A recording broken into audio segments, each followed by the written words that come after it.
Olá a todos, sou Ansel Lankman, responsável técnico pela Lank Engenharia, um escritório especializado em perícias em condomínios.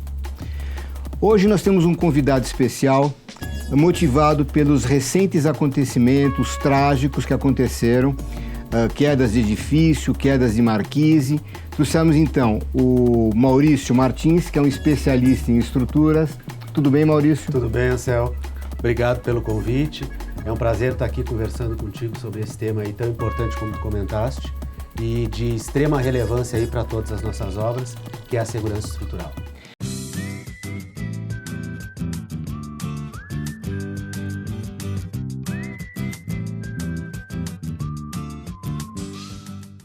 Maurício, os nossos ouvintes, na sua grande maioria são síndicos, eles convivem diariamente com esse problema de prevenção, de cuidados, de preocupação. Por isso, as informações que eu acho que você veio hoje trazer para nós vai agregar muito nesse tipo de conhecimento e no tipo de providências que os síndicos devem e querem tomar certamente. Tá? Excelente. Conhecimento disseminado, eu acho que é tarefa importante e dever aí de nós profissionais estar disseminando esses conhecimentos e ajudando o nosso síndico e as nossas inspeções a ter uma atuação mais assertiva. Então eu vou te fazer uma pergunta. Vamos lá. Além de uma trinca é fácil olhar, visualmente, né? Visualmente é fácil identificar. A única diferença é acertar a denominação, se é uma fissura, trinca ou uma rachadura. Verdade. Esse é um outro problema. Mas uma trinca, ela é um sinal de que a estrutura pode estar com problema. Além da trinca, existe algum outro sinal que a estrutura nos dá para que a gente fique, para que acenda a luzinha amarela de alerta, para que a gente realmente vá atrás de uma identificação maior do problema?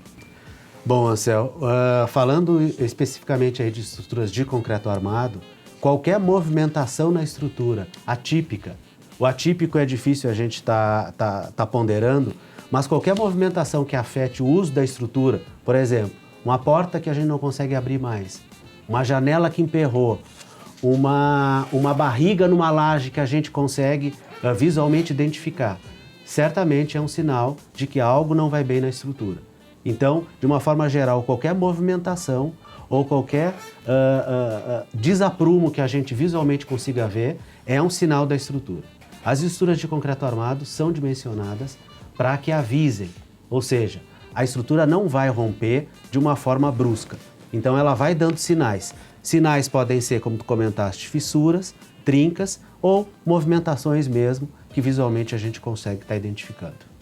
Agora, o importante é buscar uma opinião de alguém, de um especialista, porque muitas portas, por exemplo, deixam de fechar porque absorveu umidade e elas deram uma estufada, e isso não tem nada a ver com estrutura, não é? Qualquer risco e qualquer identificação do síndico com relação a um risco estrutural ou alguma movimentação que ele entenda mais grave, é importantíssimo mesmo buscar a ajuda de um profissional que vai estar avaliando junto com o síndico e junto com os moradores aí as possíveis causas e se é uma situação crítica ou não. Mesmo como tu comentaste, Ansel, a questão de trincas e fissuras também é um tema importante, porque a gente sabe que tem trincas ativas, passivas, trincas que se movimentam com dilatação. Explica o que é uma trinca ativa e uma trinca passiva. Uma trinca ativa é uma trinca que se movimenta ao longo do tempo. Ela pode continuamente abrir ou ela pode abrir e fechar. Se ela varia, por exemplo, com a dilatação térmica, as variações de temperatura que a gente tem. Uma trinca passiva é uma trinca que a estrutura acabou se movimentando e ela cessa a movimentação e ela fica estanque. Essa informação é importante, um especialista precisa ajudar para até sinalizar o correto reparo. Então, o reparo de uma trinca ativa tem que ter um material, normalmente elastomérico, ou seja, como uma borracha, que vai conseguir absorver essa variação, e uma trinca passiva pode ser selada de uma forma mais simples. Trincas e fissuras são importantes, a selagem, para garantir a estanqueidade da estrutura também, né? Sempre que uma peça de concreto fissura, isso significa que há uma anomalia ou pode ser uma característica natural do concreto? Excelente pergunta, Ansel. Pode ser uma característica natural do concreto. O concreto ele é um material que ele tem uma resistência muito boa à compressão, ou seja, quando a gente comprime o concreto, ele tem uma resistência elevada, só que se eu puxo o concreto, se eu traciono, como a gente fala um termo técnico, ele acaba fissurando. Então, pela figura que a gente vai mostrar a seguir, a gente pode identificar todas as fissuras inerentes do concreto. Então, o concreto, por ser um material frágil, ele fissura por retração. O que seria a retração? Quando a gente está curando o concreto, ele perde água. A água evapora. Vocês já viram uma concretagem, a temperatura eleva naquela peça que a gente está concretando. Então, a peça perde água. Perdendo água, ela sofre uma retração, ou seja, ela se comprime um pouco internamente. Isso gera fissura. Nós temos fissuras por dilatação térmica. A gente tem fissura nas interfaces dentro do concreto. O concreto é um material composto. Então, o concreto ele tem um ligante, que normalmente é o cimento. A gente tem brita, tem areia. Então, todos esses materiais têm que se movimentar juntos. Então, qualquer movimentação um pouco diferente acaba gerando uma fissura ou uma trinca. Mas muitas são inerentes do concreto mesmo, característica dele. Tanto é que o concreto tem dificuldade quando é puxado, que é justamente por esse motivo que a gente reforça algumas partes do concreto com armadura e daí o concreto armado que a gente tanto utiliza aí nas nossas obras e que certamente vocês têm aí nas estruturas dos nossos edifícios residenciais. Na verdade, Maurício, o que preocupa muito o nosso amigo síndico é o grau de risco de uma trinca. Então, me fala uma coisa. O grau de risco é o mesmo se essa trinca é verificada numa viga ou num pilar? Olha, Ansel, começo a explicação sempre reforçando a importância de um profissional. As movimentações elas não são simples de serem identificadas e interpretadas e a interpretação correta certamente vai ser feita por um profissional. Respondendo a tua pergunta, normalmente a gente tem uma situação mais crítica em trincas ou fissuras em pilares. Por que em pilares? Porque o pilar, ele suporta uma carga contínua, uma carga acumulada dos pavimentos superiores. Quando a gente está tratando de uma viga ou de uma laje, ele responde somente pelas cargas daquele pavimento. Então, normalmente, trincas em pilares podem ser mais graves. E uma trinca em pilar repetido em vários pavimentos, pode tá nos trazendo informação de uma falha na fundação, que é um risco seríssimo aí na segurança da estrutura. Maurício, eu concordo quando você diz que é importante um técnico avaliar se as trincas se repetem ao longo de um pilar em vários pavimentos diferentes, que isso pode significar que houve um recalque geral e a causa está lá embaixo, nas fundações. Especificamente na viga, o que você pode dizer para a gente com relação ao formato das trincas, ou se é importante também verificar o que acontece em vários andares diferentes? Boa pergunta. Bom, Ansel, as estruturas de concreto armado, elas são monolíticas.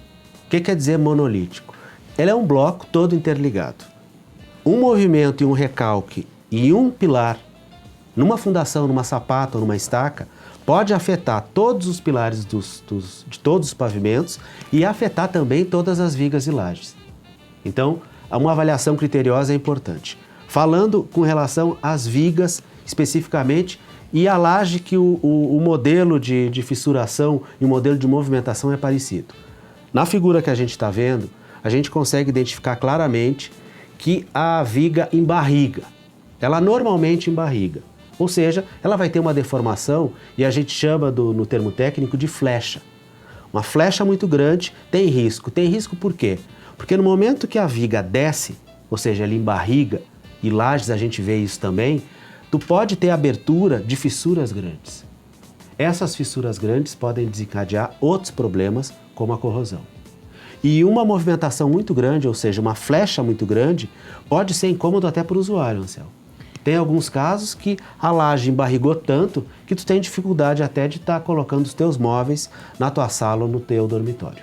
Só explicando, flecha é a amplitude da deformação entre a parte que ficou embarrigada e a linha horizontal que ela deveria estar inicialmente, para a qual ela foi inicialmente projetada. E uma deformação em viga, ela pode ser normal, ou seja, esperada, ela desce um pouco, mas ela pode também sofrer influência de pilares, ou seja, os pilares com algum problema na fundação podem fazer com que a viga se deforme mais. Ou seja, os pilares se movimentaram e puxaram consigo as vigas e houve uma movimentação geral. Exatamente. Justamente por uma coisa ser interligada na outra. É uma estrutura interligada. Muitas vezes a gente até pode calcular, e isso a gente escuta muito no meio técnico, não, vamos calcular uma viga biapoiada. Ou seja, como se ela não tivesse muito ligada nos pilares. Mas efetivamente quando a gente executa, a gente sabe, né, Anselmo, que vai ter uma ligação e é uma ligação com certa rigidez. E essa rigidez acaba fazendo que a estrutura fique toda interligada mesmo. Agora, eu estou vendo no desenho que você nos colocou que você fala em fissuras de tração, esforço de flexão. Isso para o nosso amigo não é tão simples de entender.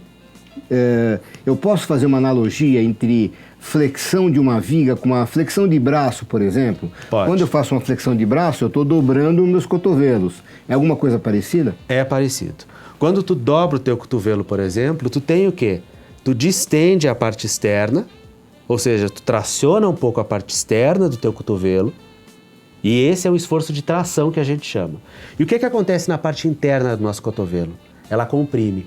É exatamente isso que acontece na viga.